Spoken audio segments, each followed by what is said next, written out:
अश्विनी जी एक बात बताइए, देखिए आप मंत्री हैं और इंजीनियर हैं, आईएएस आप रहे हैं, आपने वंदे भारत चलाई, जहां जहां वंदे भारत चली हर सांसद कहता कि नहीं साहब मेरी कॉन्स्टिट्यूंसी में भी एक स्टॉप होना चाहिए, अगला सांसद कहेगा मेरी कॉन्स्टिट्यूंसी में भी एक स्टॉप होना चाहिए। तो ये दिक्कत नहीं आती आपको क्या व्यवहारिक दृष्टिकोण से? बहुत ही आपका प्रश्न जो है, इस प्रश्न का मैं कोई बहुत ज्यादा मीनिंग नहीं समझता।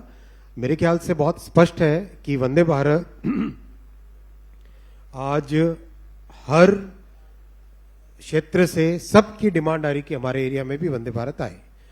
और देखो, कभी भी आप अगर आज से 10 साल पहले की कोई भी चीज का तुलना करो जी, 10 साल पहले कोई भी नई गाड़ी आती थी या नई सर्विस होती थी, वो सीमित रह जाती थी बड़े शहरों में।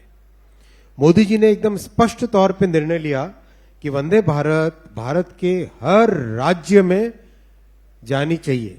तो जो पहला जितना भी रूट सिलेक्शन हुआ, वो रूट सिलेक्शन इस तरह से हुआ कि देश का हर राज्य जहां पर ब्रॉड गेज इलेक्ट्रिफाइड है वहां पे वंदे भारत जाए, including north east, including Jammu and Kashmir, including Kerala.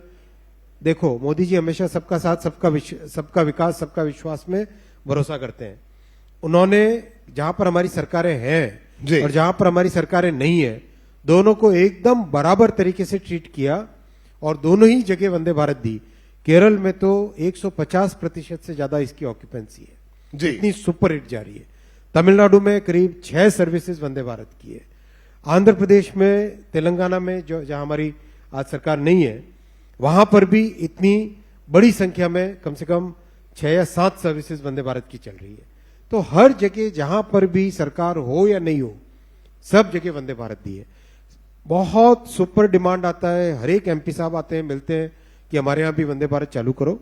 और आज जितनी भी मोदी जी के विजन में, प्रधानमंत्री जी के संकल्प में जो काम हुआ है, आज करीब करीब हर हफ्ते एक नई वंदे भारत ट्रेन फैक्ट्री से निकल रही है। तो देश का कोई भी ऐसा शहर नहीं रहेगा आने वाले समय में जहां पे वंदे भारत ना हो। हर शहर में वंदे भारत पहुंचेगी, पहला। दूसरा, वंदे भारत का स्लीपर वर्जन भी बनके रेडी हो गया है जी, वो भी बहुत जल्दी आने लगेगा और उसको टेस्टिंग करेंगे। 2 या 3 महीने टेस्टिंग करनी पड़ती है कोई भी नई गाड़ी निकालते हैं तो। उसके बाद में वंदे भारत स्लीपर से ओवरनाइट जर्नी एकदम आपकी इतनी कंफर्टेबल हो जाएगी कि आप देखोगे कितना बड़ा चेंज है। तीसरा, वंदे मेट्रो। वंदे मेट्रो जो शहर आसपास है, 200-250 किलोमीटर के अंदर है, उसमें बिल्कुल शटल की तरह चलेगी जी, यानी हर आधे घंटे, हर 1 घंटे, हर 2 घंटे के बाद में ट्रेन आपको रेडी मिलेगी। कोई आपको रिजर्वेशन वगैरह का चक्कर ही खत्म हो जाएगा। चौथा, Amrit Bharat train. Amrit Bharat train totally non air conditioned है। 22 कोच में से 11 कोच जनरल है। 22 कोच में से 11 कोच जनरल है और 11 कोच उसके स्लीपर है।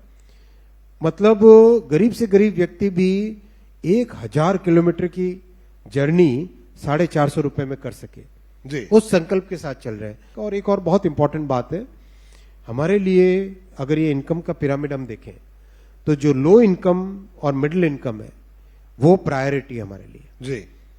गरीब परिवार, मिडिल इनकम परिवार रेलवे के लिए टॉप मोस्ट प्रायोरिटी है जी। जो अधिक इनकम वाले परिवार हैं वो आराम से फ्लाइट में जाए। हमारे लिए टॉप प्रायोरिटी है लोअर इनकम और मिडिल इनकम, और सारी की सारी कंप्लीट प्लानिंग उसके हिसाब से चल रही है। इसलिए हम आपको नए भारत का इंजीनियर कह रहे हैं। लेकिन एक बड़ी बात अश्विनी जी, अभी सुनने में आया कि मोदी जी ने कहा कि अगले 100 दिन का एजेंडा अगली सरकार का, अगर आपकी सरकार आती है तो क्या एजेंडा है उस? हमारी सरकार निश्चित भाव से आ रही है। मैंने अगर लगाया आ रही है कोई शक मत रखिए इसमें, आपको कोई शक रखने की जरूरत नहीं है। तो 400 पार वाली सरकार आई। मैं आपको बताऊं, आपने कई वर्षों तक कांग्रेस की सरकारें देखी हैं जी। कांग्रेस की सरकारों का एक कॉमन फिनोमिनन होता था, प्रॉमिसेस करते थे, कभी उसको पूरा नहीं करते थे। हर बार नए नए तरीके के सब्ज बाग दिखाते थे कांग्रेस की सरकारें। जो 1950 से लेके अगर आप इतिहास देखो, एक क्लियर इतिहास है इस चीज में। इस कांग्रेस की इस पॉलिटिकल फिलॉसफी के कारण जनता में सरकार के प्रति एक अलग भावना आ गई थी। मोदी जी ने आके 10 वर्षों के अंदर ही उस पूरी भावना को एकदम बदल दिया है। आज जन जन में क्लियर विश्वास है कि मोदी जी जो कहते हैं वो करते हैं।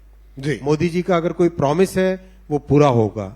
इसीलिए मोदी की गारंटी क्या है? मोदी की गारंटी है वो गारंटी जो हर गारंटी को पूरा करने की गारंटी। तो मोदी की गारंटी का वो मीनिंग है। और मोदी जी ने अपनी जिंदगी का ध्येय बनाया है कि गरीब से गरीब परिवार के जीवन में भी एक ऐसा बड़ा बदलाव आए। मैं आपको बताऊं, उड़ीसा गंजाम जिला, वहां से सूरत और बड़ौदा और गुजरात में बहुत सारा माइग्रेशन है मान लो, जी या देश के किसी भी हिस्से में देख लो, बिहार से भी बहुत सारा माइग्रेशन है, झारखंड से भी माइग्रेशन है। माइग्रेशन के बाद में मान लो गंजाम उड़ीसा के परिवार से दोनों बेटे बाहर निकल के सूरत में काम कर रहे हैं मान लो।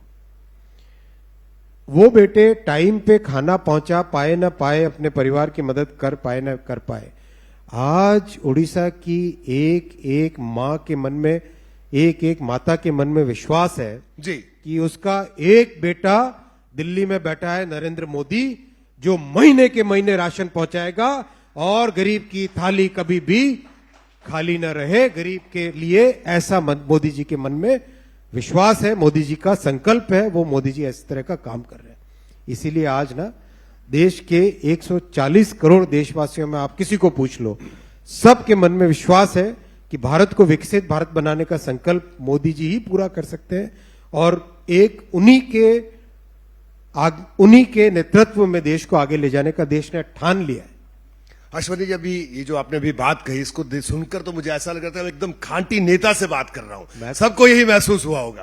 अभी तक आपका इंजीनियर का रूप देखा, सबने इंजीनियर के तौर पर देखा, आईएएस अधिकारी के तौर पर देखा। मैं एक साधारण कार्यकर्ता हूं, उससे ज्यादा कुछ नहीं। ये सबसे बड़े नेता तो यही कहते हैं, मोदी जी भी यही कहते हैं, मैं साधारण कार्यकर्ता हूं। बहुत साधारण कार्यकर्ता। जैसे ही घड़ी का काटा दोपहर 2:30 पे आए, बबीता जी का दिल सास बहू साजिश के लिए मचल जाए। और ये है इनकी बहू, पूरे दिन ऑफिस की टेंशन हो जाए गॉन जब ये करें अपना फेवरेट शो फ्री टाइम पे ऑन।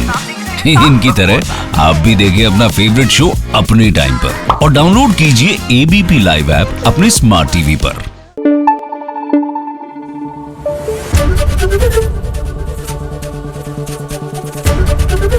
एबीपी न्यूज आपको रखे आगे।